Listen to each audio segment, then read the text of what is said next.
The evening sun was dipping low over the quiet neighborhood, casting long golden shadows across the streets.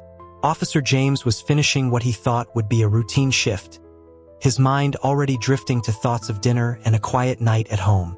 The gentle hum of his patrol car was almost soothing, blending with the distant sounds of children playing and dogs barking. Everything seemed peaceful, just another ordinary day in a small town. But sometimes the most extraordinary moments come when we least expect them. As James turned onto Maple Avenue, a sudden, desperate sound shattered the calm. A child's cry, sharp and unmistakable. He immediately tensed, his training kicking in. He slowed the car, scanning the area, and that's when he saw her. A little girl, no older than 6, was running toward his car. Her pink dress was wrinkled, her hair tangled and wild, as if she'd been running for a long time. Tears streaked down her cheeks, and her small hands trembled as she tried to speak through her sobs. She looked terrified, but there was also a glimmer of hope in her eyes. "Please, follow me home," she begged, her voice breaking with urgency. James could see the fear and desperation in her face. This wasn't just a child having a bad day. This was a true cry for help. He knew instantly that he couldn't ignore it. Before we continue, if you believe in kindness, second chances, and the power of compassion, please take a moment to like, share, and subscribe to True Movement Stories. Your support helps us bring real, heart-touching stories like this to life. Now, let's see what happened next. James quickly pulled his car to the curb and stepped out, crouching down to the girl's level.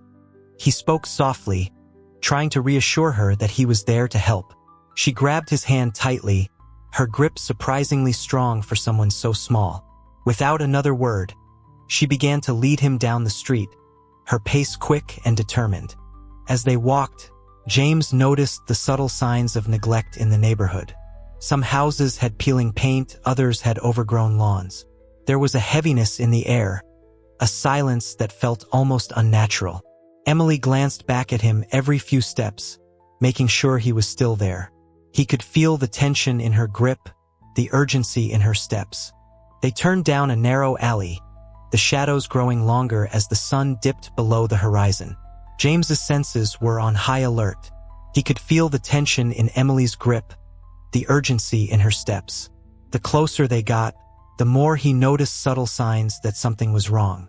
Finally, they reached a small, weathered house at the end of the block. The yard was overgrown, weeds pushing through cracks in the walkway. The front door was slightly ajar, creaking in the evening breeze. Emily stopped at the door, her shoulders shaking.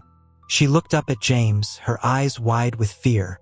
"My mommy's inside," she whispered. "She won't wake up." James's heart pounded as he gently pushed the door open. The air inside was thick and stale, carrying the faint smell of illness and neglect.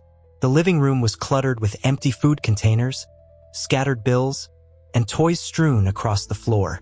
It was clear that life here had not been easy. "Where is she, Emily?" James asked softly. Emily pointed down the hallway. "In there," she said, her voice barely more than a breath. James followed her to a small bedroom at the end of the hall. The room was dimly lit by the fading light from a single window. On the bed lay a young woman, barely in her 20s, motionless and pale. Her breathing was shallow, her face flushed with fever. James quickly checked her pulse. She was alive but weak, dangerously so. He pulled out his radio and called for an ambulance, his voice calm but urgent. "Stay with me, Emily," he said, kneeling beside her. "Help is on the way." Emily clung to his arm, her small body trembling. "Is my mommy going to be okay?" she asked, her voice quivering. James looked into her eyes, searching for the right words. "We're going to do everything we can to help her," he promised. While they waited for the ambulance, James tried to keep Emily calm. He asked her gentle questions, trying to distract her from the fear that threatened to overwhelm her. "How long has your mommy been sick?" he asked. "A few days," Emily replied, wiping her nose with the back of her hand. "She said she just needed to rest, but she got worse. I tried to make her soup, but I couldn't reach the stove. I was scared to leave her, but I didn't know what else to do." James's heart ached for her. He could see the weight of responsibility on her small shoulders, the fear of losing the only family she had. The sound of sirens in the distance brought a glimmer of hope. Emily squeezed James's hand tighter as the paramedics rushed in, quickly assessing the situation. The paramedics worked swiftly, stabilizing Emily's mother and preparing her for transport. Emily refused to let go of James's uniform, her fear palpable. "Can I go with her?" she pleaded. James nodded. "I'll take you to the hospital, Emily. I'll stay with you until your mommy is safe." He drove her to the hospital, holding her hand as they walked into the sterile, brightly lit waiting area. The hours that followed were long and filled with uncertainty. Emily sat quietly, hugging her knees to her chest, her eyes fixed on the doors to the emergency room. James stayed by her side, offering comfort and reassurance. He bought her a juice box from the vending machine, found a blanket to keep her warm, and told her stories to help pass the time. Finally, a doctor emerged with an update. Emily's mother, Sarah, had collapsed from severe exhaustion, dehydration, and untreated pneumonia. She had been pushing herself too hard, working multiple jobs and neglecting her own health to care for Emily. "She's stable now," the doctor said, "but she'll need time to recover." Emily's relief was immediate. She burst into tears, clinging to James as if he were her lifeline. Over the next few days, James visited the hospital often. He brought Emily coloring books and snacks, and spent time talking with Sarah as she regained her strength. Sarah's story was one of quiet struggle.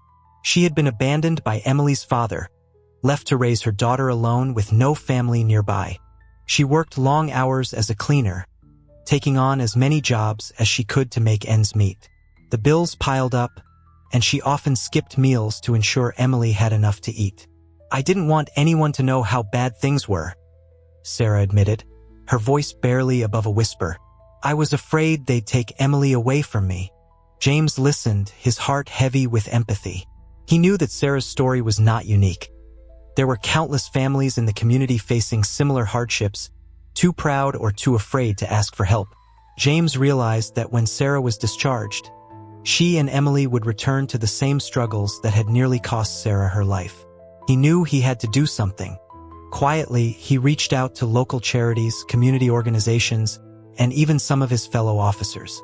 He shared Sarah's story, not her name, but her situation, and asked if anyone could help. The response was overwhelming. Within days, donations of food, clothing, and funds began to pour in. Volunteers offered to clean and repair Sarah's home. A local grocery store donated fresh produce and pantry staples. A nearby church organized a fundraiser to help cover the medical bills. Quietly, he reached out to local charities, community organizations, and even some of his fellow officers. He shared Sarah's story, not her name, but her situation, and asked if anyone could help. The response was overwhelming. Within days, donations of food, clothing, and funds began to pour in. Volunteers offered to clean and repair Sarah's home. A local grocery store donated fresh produce and pantry staples. A nearby church organized a fundraiser to help cover the medical bills. When Sarah was finally well enough to leave the hospital, she returned to find her home transformed.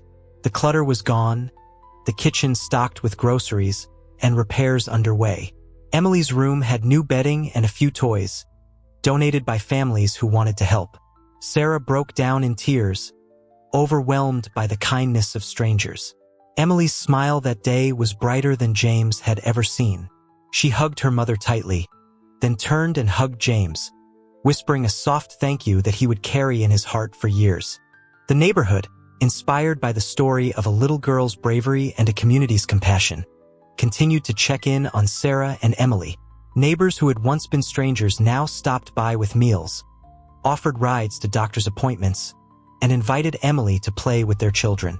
Sarah found a new job with more stable hours, allowing her to spend more time with Emily. The bond between mother and daughter grew even stronger, forged in the fires of hardship and tempered by the kindness of others. James visited often, sometimes bringing his own family to share a meal or play in the yard. He watched as Emily blossomed, her laughter filling the air, her fears slowly fading into the past. One evening, as the sun set over the neighborhood, James stood outside Sarah and Emily's home, watching Emily play in the yard while Sarah chatted with neighbors. He realized that this wasn't just about one rescue, it was about hope. It was about how even the smallest voices, like Emily's plea that day, could lead to life-changing kindness. He thought about all the people who had come together to help, a reminder that compassion still existed in the world, even in the most unexpected places. If this story touched your heart, please take a moment to like, share, and subscribe to True Movement Stories. Your support helps us continue sharing powerful reminders that kindness still exists in the world. Every act of compassion, no matter how small, has the power to change lives. Sometimes all it takes is one person willing to listen, to help, to care.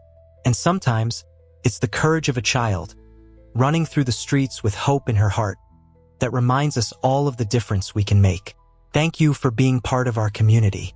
Together, we can keep the spirit of kindness alive, one story at a time.